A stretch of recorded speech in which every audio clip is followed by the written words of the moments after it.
ಮಂತ್ರ, ಯಾವುದಕ್ಕೂ ಒಂದ್ಸಲ ಡಾಕ್ಟ್ರನ್ನ ಕರ್ಸೋಣ.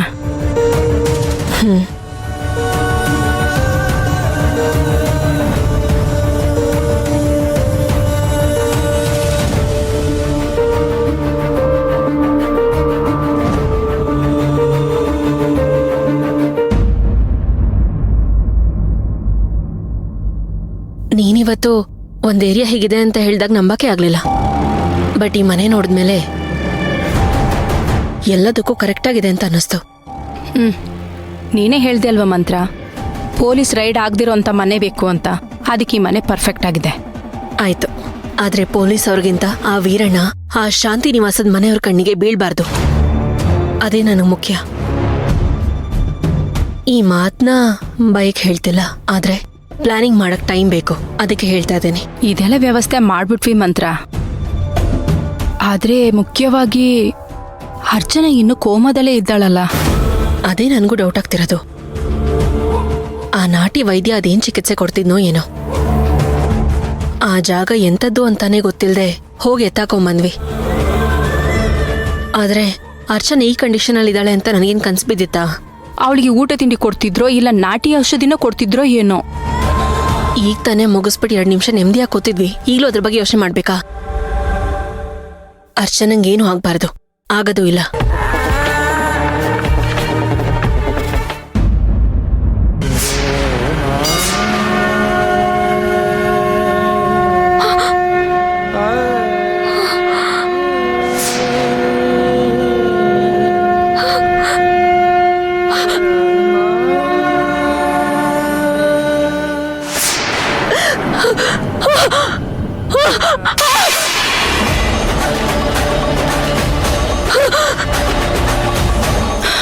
ಬಾ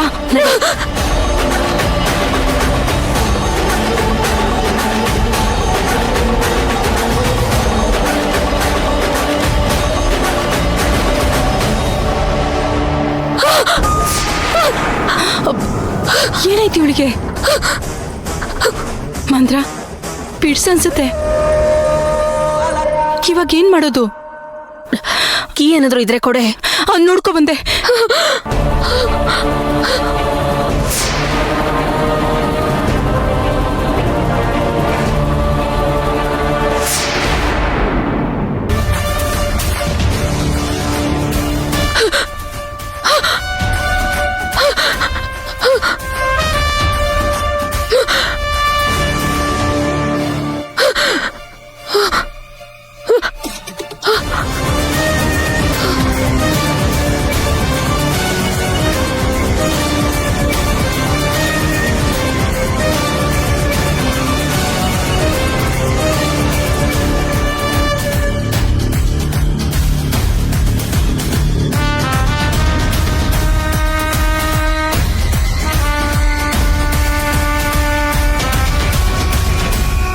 ಮಂತ್ರ ಸ್ವಲ್ಪ ಕಂಟ್ರೋಲ್ ಬಂದಿದೆ. ಆದಷ್ಟು ಬೇಗ ಡಾಕ್ಟರ್ನ ಕರ್ಸ್ಬಿಡೋಣ. ಏನಾದ್ರೂ ಹೆಚ್ಚು ಕಮ್ಮಿ ಆದ್ರೆ ನಮ್ ಪ್ಲಾನ್ ಎಲ್ಲ ಹಾಳಾಗೋಗುತ್ತೆ.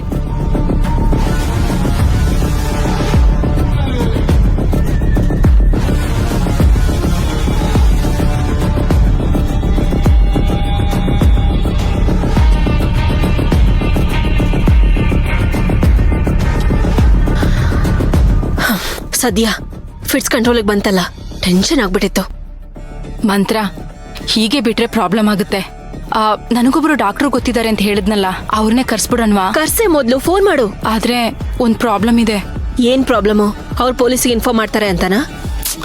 ಅದಲ್ಲ ಮಂತ್ರ, ಅವನು ಗೌರ್ಮೆಂಟ್ ಡಾಕ್ಟ್ರು. ಈ ಏರಿಯಾಗ್ ಬರ್ಬೇಕಾದ್ರೇನೆ ಆ ಡಾಕ್ಟರ್ ಬಗ್ಗೆ ವಿಚಾರಿಸ್ಕೊಂಡೇ ಬಂದೆ. ಸದ್ಯಕ್ಕೆ ಆ ಡಾಕ್ಟ್ರು ಸರ್ವಿಸ್ ಅಲ್ಲಿ ಇಲ್ವಂತೆ, ಸಸ್ಪೆಂಡ್ ಆಗಿದ್ದಾರೆ. ಅವನಿಂದ ಅರ್ಚನನ್ ಜೀವಕ್ಕೇನು ಅಪಾಯ ಇಲ್ಲ ತಾನೆ? ಅವನು MBBS ಡಾಕ್ಟ್ರೇನೆ. ಆದ್ರೆ ಅವನು ಸಸ್ಪೆಂಡ್ ಆಗಿರೋದು ಯಾವ್ದೋ ಡ್ರಗ್ಸ್ ಕೇಸಿಂದ. ಮತ್ತೇನೇ ಮಾಡೋದೀಗ? ಅವಳ ಕಂಡೀಷನ್ ನೋಡಿದ್ರೆ ಹಿಂಗಿದೆ, ನೀನ್ ನೋಡಿದ್ರೆ ಯಾವ್ದೋ ಡಾಕ್ಟರ್ ಬಗ್ಗೆ ಕತೆ ಹೇಳ್ತಿದ್ಯಾ? ಅವನು ಪೇಷಂಟ್ನ ಅಟೆಂಡ್ ಮಾಡೋಕ್ಕಿಂತ ಮುಂಚೆ ಡ್ರಿಂಕ್ಸ್ ಮಾಡ್ತಿದ್ದಂತೆ ಕಣೆ. ಎಮರ್ಜೆನ್ಸಿ ಅಂತ ಹಾಸ್ಪಿಟ್ಲ್ಗೆ ಕರ್ಸ್ಕೊಂಡ್ಬಿಟ್ಟಿದ್ದಾರೆ. ಅವನು ಯಾವ್ದೋ ಕಾಯಿಲೆಗೆ ಯಾವ್ದೋ ಇಂಜೆಕ್ಷನ್ ಕೊಟ್ಬಿಟ್ಟಿದ್ದಾನೆ. ಅವನ್ ಗ್ರಾಚಾರಕ್ಕೆ ಆ ಪೇಷಂಟ್ ಸತ್ತೇ ಹೋಗಿದ್ದಾರೆ. ಅದೇ ಅವನು ಸಸ್ಪೆಂಡ್ ಆಗಿರೋದಕ್ಕೆ ಮೇನ್ ಕಾರಣ. ನೀನ್ ಅವ್ರಿಗೆ ಫೋನ್ ಮಾಡಿದ್ರೆ ಅವ್ರು ಬರೋ ಕಂಡೀಷನ್ ಅಲ್ಲಿ ಇದಾರಾ? ದುಡ್ಡು ಕೊಟ್ರೆ ಏನು, ಯಾರು ಬೇಕಾದ್ರೂ ಬರ್ತಾರೆ. ನಿನಗೆ ಇರೋ ಫ್ಯಾಕ್ಟ್ ಹೇಳಿದ್ದೀನಿ, ನೀನು ಹ್ಞೂ ಅಂದ್ರೆ ಕರೆಸ್ತೀನಿ. ಇಷ್ಟೆಲ್ಲ ಹೇಳಿದ್ಮೇಲೂ ಡಿಸಿಷನ್ ತಗೋ ಅಂತ ನನಗೆ ಹೇಳ್ತಿದೀಯಲ್ಲ. ಸದ್ಯಕ್ಕೆ ನಮ್ಗಿರೋ ಆಪ್ಷನ್ ಇದೊಂದೇ ಮಂತ್ರ. ಅವನು ಹೊರಗಡೆ ಯಾರ ಹತ್ರ ಬಾಯಿ ಬಿಡೋ ಮನುಷ್ಯ ಅಲ್ಲ. ಅವನಿಗೆ ಕೈಗಿಷ್ಟು ದುಡ್ಡು ಕೊಟ್ರೆ ನಾವು ಹೇಳಿದ ಕೆಲಸ ಮಾಡ್ತಾನೆ. ನಮ್ಗೇನು ಅರ್ಚನೆ ಮೊದ್ಲಿನ ಥರ ಆಗ್ಬೇಕು ಅಷ್ಟೇ. ಏನಂತೀಯ? ಸರಿ ತಾಯಿ, ಕರ್ಸೋ ಅವನ್ನ. ಆದ್ರೆ ಮೊದ್ಲೇ ಅವನಿಗೆ ವಾರ್ನ್ ಮಾಡು, ನನಗೆ ಅರ್ಚನಾ ಹುಷಾರಾಗ್ಬೇಕಷ್ಟೇ. ಸರಿ ಇರು, ಮಾಡ್ತೀನಿ.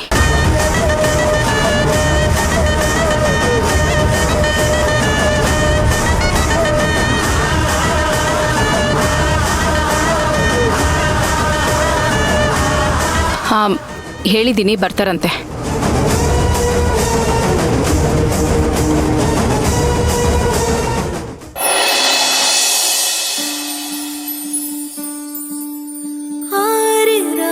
ರಾಘವ್, ನೀನು ತಪ್ಪರಿತಿದ್ಯಾ ನೋಡು. ಈ ತರ ಹಾಗಲ್ಲ, ಇಲ್ಲೊಂದು ಸ್ಮಾಲ್ ಬಾಕ್ಸ್ ಹಾಕಿ, ಇಲ್ಲೊಂದು ಬಾಕ್ಸ್ ಹಾಕಿ, ಈ ತರನೇ ಇಲ್ಲಿ 2 ಬಾಕ್ಸ್ ಹಾಕು. Very good. ಅಮ್ಮ, ಅಲಾರಾಮ್ ಹೊಡಿತಾ ಇದೆ. ನಂದು ಓದೋ ಟೈಮ್ ಮುಗೀತಮ್ಮ. ಓಹೋ, ಇವಾಗಿಂದ ಆಟ ಆಡೋ ಟೈಮ್. ಏ ಕಳ್ಳ, ಇದೆಲ್ಲ ಚೆನ್ನಾಗಿ ಜ್ಞಾಪಕ ಇರುತ್ತಲ್ಲ ನಿಂಗೆ. ಸರಿ, ಆಟಾಡಕ್ ಹೋಗುವಂತೆ. ನೋಡು, ನಿನ್ಗೊಂದು ಎನರ್ಜಿ ಡ್ರಿಂಕ್ ಮಾಡ್ಕೊಡ್ತೀನಿ, ಕುಡ್ದು ಆಮೇಲೆ ಆಟಾಡಕ್ ಹೋಗು. ಓಕೆ?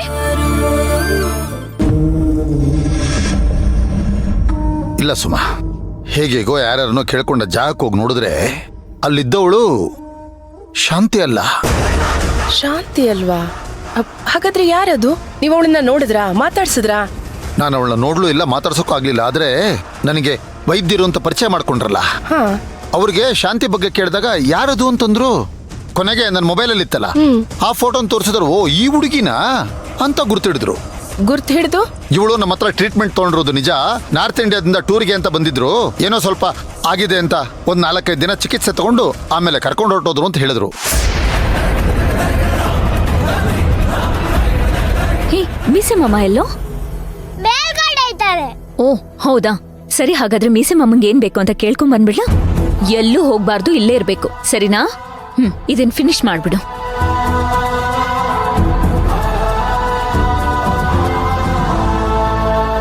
ಅದೆಲ್ಲ ಸರಿ ರೀ, ಆದ್ರೆ ಅದು ಶಾಂತಿನೋ ಹೌದೋ ಅಲ್ವೋ ಅಂತ ಅದ್ ಹೇಗ್ ಕನ್ಫರ್ಮ್ ಮಾಡ್ಕೊಂಡ್ರಿ ಅಂತ ಕೇಳ್ತಿರೋದು. ಕನ್ಫರ್ಮ್ ಅಂದ್ರೆ ಇನ್ನೇನ್ ಸುಮತಿ?